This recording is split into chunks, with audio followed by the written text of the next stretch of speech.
At dahil diyan, simulan na natin dito sa ating mga nakalap na yung ating mga nakalap na kwentuhan. Hindi lang window capture, hindi yan. Yung mga nakalap natin, asan na yun? Display. Ayan. Yung mga nakalap natin na balita, kasi matagal tayong hindi matagal tayong hindi mga labas-labas ng mga video. So ngayon, anuhin natin. Balikan natin yung ating dating gawin dahil tayo nasa studio na. Ano muna natin? Balikan natin itong sinasabi ni Claire Castro. Pinagtanggol niya yung Malacanang dahil magpapasko, mga bossing. Sinabi ni BBM na hindi magiging merry ang Pasko nila. Di ba? Ang yabang-yabang ng hayop na yan. Na siya daw ang nagsimula, siya daw ang nagbulgar. Tanga, anong ikaw nagbulgar? Kayong nagnakaw. Nagsimula yan dahil sa iyong kayabangan noong 2024. Pinagyabang mo, flood control project. 2024 ba? 2025? Flood control projects daw. 5,500 flood control projects. Biglang bumagyo ng malakas. Pucha, nasan na yung flood control project? So ayun, sunod-sunod na yung bagyo, sunod-sunod yung pagbabaha, biglang na-pressure na sila. Tao na mismo ang naghanap. Nasaan na yung sinasabi mong flood control? Ba't binabaha tayo? Konting ambon, baha. So ayan, nung hindi na nila maiwasan, ang dami ng mga netizen nagbibideo noong mga palpak na mga proyekto sa kanila. Ang dami ng mga nabuksan ng isip na magsaliksik na ng mga sarili nila. Kanya-kanya ng video, kanya-kanyang post sa social media, lahat ng mga reklamo, hindi na nila mapigilan yung dami ng reklamo. At alam nila na sila ang may kagagawa nun. Kaya ginawa kagad ni Bongbong para mailihis, siya yung naging bida. Ang ina niyan. Ikaw yung magnanakaw, ikaw pumirma ng budget, ikaw yung nakipagkakutsabahan kay Zaldico at kay Romualdez, tapos ikaw ang bida. Ganyan ang style ng gobyerno na gagawa sila ng mga bagay-bagay para sabihin, ipaintindi sa tao na hindi kami to. Ganyan din ang ginagawa noong mga sangkot na mga taga DPWH. Nakita nyo yung style nila, style Bongbong talaga. Kaya nga alam mo na nag-usap-usap, isang malaking sindikato to. Nakita nyo yung mga taga DPWH, anong ginagawa nila? Para mawala sa kanila yung galit ng tao, nagsosoli sila kunyari ng pera. Nagsosoli sila ng pera. So wow, nasoli yung pera. Yun yung sinasabi nito ni Claire Castro. Nagsosoli ng pera yung mga yung mga sangkot. Putangin yan, hindi tayo dapat magpasalamat doon. Dapat lang talaga na isoli nila yun. And at the same time, panagutin sila, ikulong sila. Putya, walang napapanagot Walang nakukulong, walang nakakasuhan So ano yun? Nagsoli lang ng pera, okay na? Parang kay Bongbong. Nagtayo si Bongbong ng ICI, okay na yun? Hindi dapat okay yun. So nagtayo siya ng ICI, yung pinagyayabang niyang ICI, yung pinagyayabang niyang mahiya naman kayo, yung pinagyayabang niyang hindi magiging merry ang Pasko, ano nangyari? Walang nakulong. Merong isang nakulong, si Diskaya, nag-volunteer pa. Walang hiya. May nakulong, kakampi pa niya. Tao pa nila. Tapos siya, pinsan niya, anak niya, si Zaldico, yung mga kasapakat nila, sila Stella Kimbo. Yung mga sinasabi ni Zaldico na kaibigan niya, mga kasapahan niya, sila Suarez, sila Don Gonzales. Si Don Gonzales may construction firm, yung pamilya niya sa Pampanga. Asan na yan? Ba't walang mga kaso yan? So ngayon, sinisingil natin sila. Nasaan na po? Ano yung sinasabi ninyong hindi magiging merry ang Pasko nila? Tingnan nyo kung gaano tayo tinatarantado nitong mga putang inang mga taga Malacanang. During the holidays, hindi po tayo nakapag-briefing. So I think this is a good time to raise this question dahil nasa isip pa po siguro ng mga kababayan natin. Early December, nagbitaw po ang Pangulo ng statement very confidently na may mga mananagot at mga walang Merry Christmas sa mga kurakot. Natatandaan yun. May mga mananagot, hindi merry ang Pasko nila. Gaya ganun Tapos biglang nung sinabi niya yun, biglang lumabas si Zaldico. Nagsalita si Zaldico. Nung nagsalita si Zaldico, ang daming nawindang. Nagkagulo-gulo talaga lahat, pati yung hearing ni Lacson huminto na, napansin nyo? Wala nang balita kung kailan ibabalik ni Lacson yung Senate Blue Ribbon hearing committee niya. So, dahil doon, sa sinabi niya na yun, so pinaasa na naman niya yung tao. Tingnan natin kung talagang merong makukulong. Dito mo kasi malalaman na ito si Bongbong, tanga Walang alam sa batas. Dahil sobrang diktador nila, akala niya, pag gusto niyang ipakulong, mapapakulong niya. Hindi niya alam na kailangan dumaan pa rin sa proseso niyan. Dito mo talaga malalaman si Bongbong walang alam sa sistema. Kasi magsasabi ka lang na meron nang makukulong kung meron na yung nakasuhan. Wala pa silang nakakasuhan during that time. Nagsalita siya, hindi magiging merry ang Pasko nila. Hinahanap natin ngayon, nasan na yung mga makukulong? Isa lang man ang nakulong. Ang nakulong si Diskaya lang, wala naman ng iba. Nasan yung mga yung mga proponents ng mga kontrata na yan? Bakit wala? Bakit si Diskaya lang? Bakit contractor lang? Bakit walang nakulong na taga DPWH na malalaking engineer, mga secretary, mga USEC? Bakit walang nakakasuhan ng mga congressman? Ang linaw-linaw na yung mga congressman ang involved dito Bakit wala? Walang kinasuhan. Merong mga kinasuhan merong mga sinisimulan na yung pagsasampa ng kaso ng DOJ sa mga senador. Sa mga senador na alam naman natin na lumalaban, sila yung mga expose. Mamaya ipapakita ko sa inyo sa isang balita. So ngayon hinahanap nasan na yung mga sinasabi mong mga malalaking tao na makukulong. Oh, tingnan nyo kung gaano katarantado tong Malacanang. Lumipas po ang Pasko, ang nakakulong si Sara Diskaya. Ano ho ang tugon ng Pangulo dito na hindi ho yata nangyari yung kanyang ipinangako? May mga walang Merry Christmas. Ang binanggit po ng Pangulo doon sa kanyang report ay sa mga taong nabanggit niya, marami ang hindi magiging merry ang Christmas. Wala naman siyang binanggit kung sino ang pangalan. Pero Gago, no? Gago, di ba? Ginagawa talaga tayo, taka ng mga putang ina nito.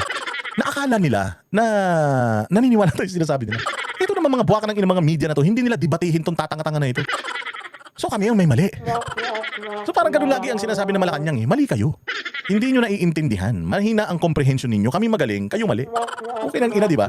Tapos ang nakakatawa, ito si Ivan Marina at lahat ng mga media na nandiyan dyan, pumayag sila na ginawa silang tanga ni Claire Castro. Kasi kung ako gigisahin ko talaga to, putang ina ma'am, hindi kami nangako kayo eh. Sinong mga sinasabi nyo hindi merry ang Christmas? Paano naging hindi merry ang Christmas nila?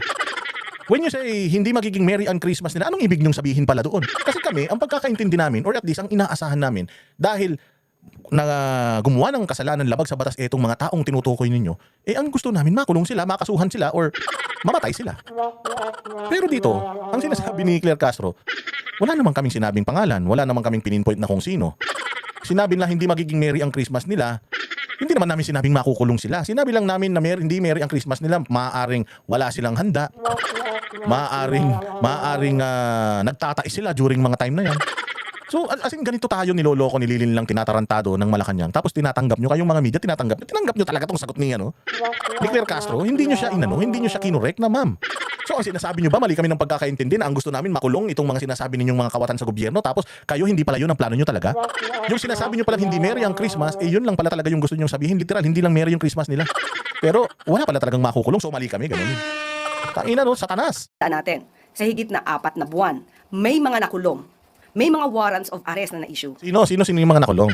Yung mga taga-DPWH na mga maliliit na engineer na nakapagpiyansa na. Oh, di ba? Yun ba yung mga sinasabi, yung mga warrant of arrest? Yun ba yung mga sinasabi mo? Na mga kesyo, mga nagtatago, yung mga maliliit na tao, hindi nga mga kilala yun, hindi nga natin alam kung nasa na yun. Hindi naman natin binabantayan kung nasa na yung mga yan kasi hindi naman yan yung talagang target natin. Ang target natin kung sino ang promotor, ang pinuno ng sindikato ng pandarambong sa gobyerno. Oh, which is sino yan? Si Saldico sa baba, si Sandro Marcos, si Romualdez, at saka si Bongbong. Sabi ko nga sa inyo, kung hindi na lang si Sandro Marcos, hindi na lang si Romualdez, pero yung mga proponents ng mga ghost projects na yan, anak ng tinapay naman. May mga ghost project, okay? So sa ghost project na yan, mayroong mga congressman na proponents ng mga proyekto na yan. Bakit hindi natin kayang pangalanan? Tapos ngayon, sinisisi pa sa taong bayan na wala, hindi kayo marunong kasi umintindi. Ang sinabi ni Pangulo, hindi magiging merry ang Pasko nila. Pero hindi sila yung makukulong, tsaka may mga nakulong naman. Pero ang nakulong nga, dilis eh. Hayop naman talaga. Ang ina-expect namin na makulong, yung mga congressman, sila man talaga yan. Walang Diyo. May mga nagtago. Mayroong nakikipag-usap at nagsisettle at ibinibigay, rather restitution. Isinusole ang karamihan sa kanilang mga kickbacks. Akala kasi nila, maluloko nila yung tao na kapag nagsoli ka ng kickback, okay na yung ganyan din kasing ginagawa ni Bongbong eh. Ganyan kasi yung formula ni Bongbong. Kaya nga alam mo, nakasapakat ni Bongbong itong sila Bautista. O sila yung Yusek ng DPWH. Sino ba yun? Yung Yusek ng ay, andali lang, nawala yung screen ko. Yung Yusek ng DPWH, si Yusek Bernardo. Oh, hindi ba? Yun, alam mo, nakasapakat talaga tao yan ni BBM. Bakit? Kasi si Yusek Bernardo, ganun din ang ginawa niya. Nagbanggit siya ng mga pangalan ng mga senador. Walang congressman ha. Nagbanggit siya ng pangalan ng mga senador. Tapos para maging kapanipaniwala siya, nagsoli siya ng pera. Tapos ngayon, parang nagiging hero na si Bernardo. Parang wala nang pananagutan si Bernardo dahil nagsalita na siya. Hindi. Kailangan muna natin mapatunayan kung totoo yung kanyang mga sinasabi. Ibali-balita na ito si Bernardo ilang beses nang nagpalit ng statement niya. So ginawa ni Bernardo, nagsoli siya ng pera, absuelto na siya. Parang si Bongbong, nagpa-imbestiga siya, naglagay siya ng ICI pala. Na yung ICI na yun, putang na sa sobrang buwisit ng mga taga-ICI, nagsisialisan na sila. Mantakin mo, ang sabi nitong gaganto, yung bagong umalis na babae, nagawa na daw niya yung tungkulin niya. Putang ina, paano, anong tungkulin niya nagawa niya? Eh wala pa nga mga nakukulong na mga malalaking tao, mga congressman, wala pa nga mga nakakasuhan ng mga congressman eh. So paano na-fulfill niya na yung yung mandato niya? Gago talaga to eh. O ganyan na ganyan ginagawa ni Bongbong, gumawa ng ICI para sabihin na ako nga ang may gustong magresolba nito. Ganun din ang ginagawa nila nila Yusek Bernardo, nagsusoli ng pera. Parang si Bongbong din para sabihin na wala silang kasalanan, mabait sila. Well, in fact, ang talagang pinuno ng sindikato na to sa DPWH, syempre yung sekretary na si Bunuan at saka yan si Bernardo. Sila talaga. O ngayon, ang gagawin ng gobyerno dahil nga boss ng mga yan si Saldico, si Romualdez, si Charis. At saka yan si Bangag. Oh, ang gagawin nila, kung ano yung ginagawa ng taas, ginagawa ni BBM para malinis niya yung pangalan niya, ganun din ang ginagawa ng mga nasa baba. Magsoli kayo, magsoli. Paano mo malaman na yung sinusoli nila enough na? Eh hindi pa nga nadi-distinguish, korte ang magdi-distinguish whether magkano yung kailangan sa restitution, isosoli kung magkano. O nagsoli lang ng mga ilang daan, bilyon-bilyon eh. Trilyon-trilyon yung ninakaw nila, nagsoli ng daan-daan, feeling nyo okay na? Ganyan din ang ginawa ni Bongbong sa budget eh. Ngayong 2026, kunyari nag-veto siya ng kulang-kulang 100 bilyon, pero meron pang 250 bilyon na natira. Oh. Binobola nila kayo, kunyari may nililinis sila, pero pucha mas madumi yung nakitira. Ganyan ang style netong Malacanang at netong mga iniimbestigahan ko, no. Yung mga whistleblower ko, no. Gagawa sila ng kabutihan. Hindi naman kabutihan yun. Yung ibinalik nila na yun, kulang yun. Hindi lang yun yung dapat nagpakasasa sa pera yung mga yan eh.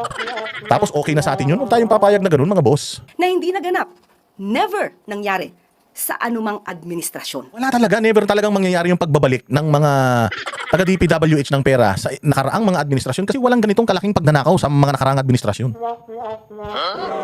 Oo, walang ganitong kalaki. Kaya nga ngayon lang may nagsusoli ng ganyan eh. Kasi nga, huling-huli na kayo. Sa panahon ni Bongbong Marcos, nagkaroon ng ganitong kalaking pagnanakaw at nagsusoli sila ng pera. Isang indikasyon yan, nagnakaw talaga sila. So may magnanakaw nung panahon ni Bongbong. Ngayon, nung panahon ng mga nakaraang administrasyon, walang ganito. Bakit? Kasi hindi naman ganito magnakaw nung panahon eh. Noong panahon, may mga nangungumisyon sa mga kontrata. Pero yung kontrata, tapos. Yung mga halimbawa kalsada, may mangungumisyon dyan. Palagay ko, normal yan. Hindi naman talaga malinis ang mga politiko. May mga nangungumisyon sa may mga kumikickback sa proyekto. Noong panahon, ganyan na ang sistema. May kickback, pero yung proyekto gawa, bakit? Kasi ang kumikickback noon, maliitan lang. Kasi nga, kailangan pa rin nilang gawin yung proyekto eh. So, yung total na project, overpriced yun. Yung overpriced na project na yun, halimbawa, overpriced siya ng 100 million. Yung 100 million na overpriced niya, yun yung paghahati-hatian ng komisyon ng mga kawatan sa gobyerno. Halimbawa, yung proyekto 200 million. Pero 100 million lang talaga yung cost nun. Yung 100 million paghahati-hatian nila.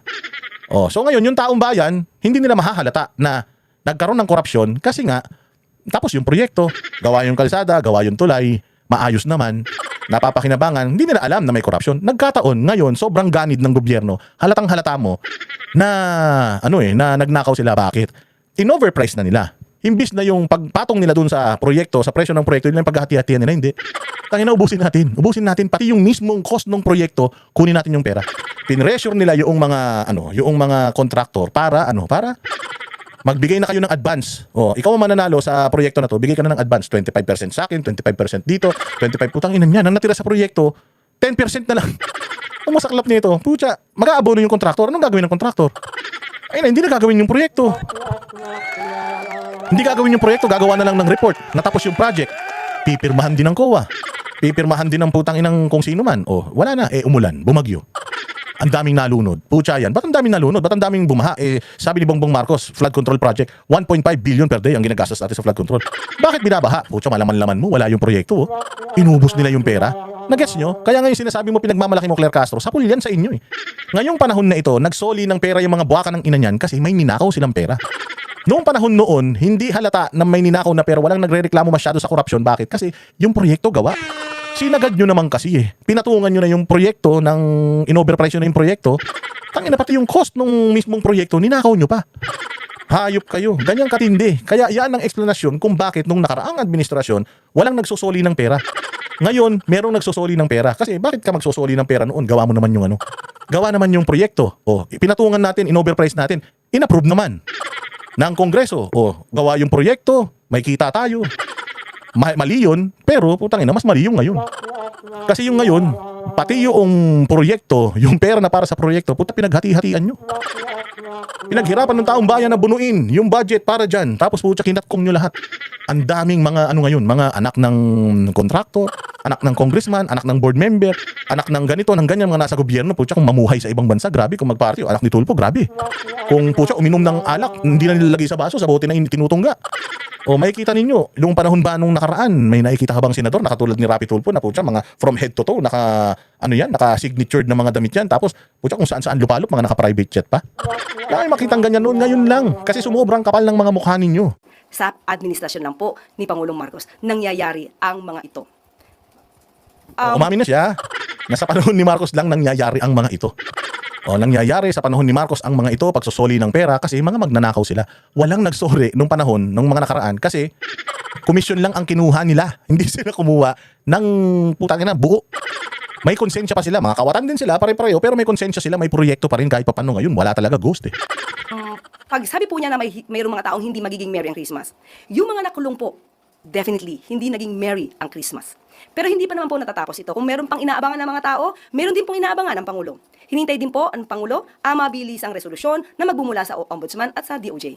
Kung lahat ng maaaring sangkot ay matibay ang ebidensya, at yun naman ang gusto ng Pangulo, due process ay inoobserba, hindi pa po natatapos ang termino ng Pangulo. Marami pa po ang mangyayari at magaganap.